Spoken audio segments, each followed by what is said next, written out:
let you go. I'm not a man who can make stay.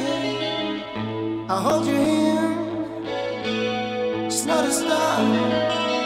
Wait for a while and heat my home now. I'm left on my side alone, but no crying when we say goodbye. We'll stand together, use the time we still have. Don't talk, we have seen nothing. Don't make it sad, but don't go laughing. Never think about how it could be. Never tell about me. Please, my woman, in a wedding dress.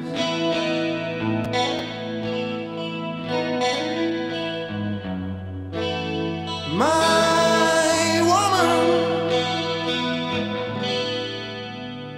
I love you.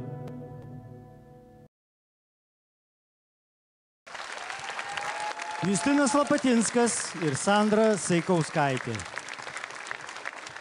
Ir štai tokia jausminga rumba. Kažkaip man pritrūko dar šokio, man dar norėsiu žiūrėti. Na, matai, tiesiog viskas buvo baigta tuo, kad aš tave myliu. Aha, čia tu man sakai, ar čia taip šokėje buvo? Ne, čia taip nuskambėjo. Nu nemačiau aš šito. Tai ką, negirdėjai? Aš į Justiną nežiūrėjau. Viskas aišku. Jurijau, į ką žiūrėjote jūs? Į Sandrą. Taip ir galvojau.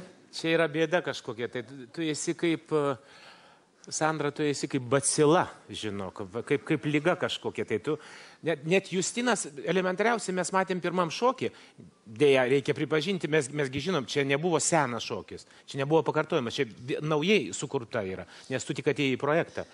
Tu žinai, aš dabar pasakysiu, gal aš nesu didelis komersantas gyvenime, ir aš žinau, kodėl už jūs nebalsuoja.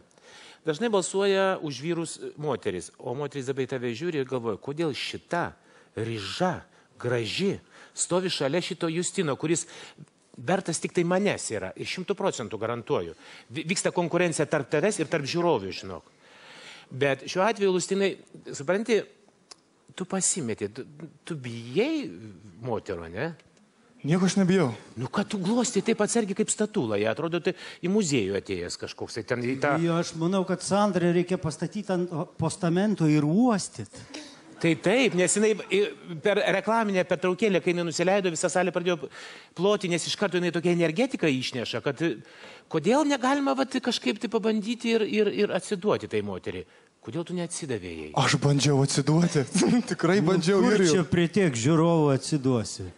Jo labiau, kai pirmas kartas rumbos ant šio parketo. Suprantat?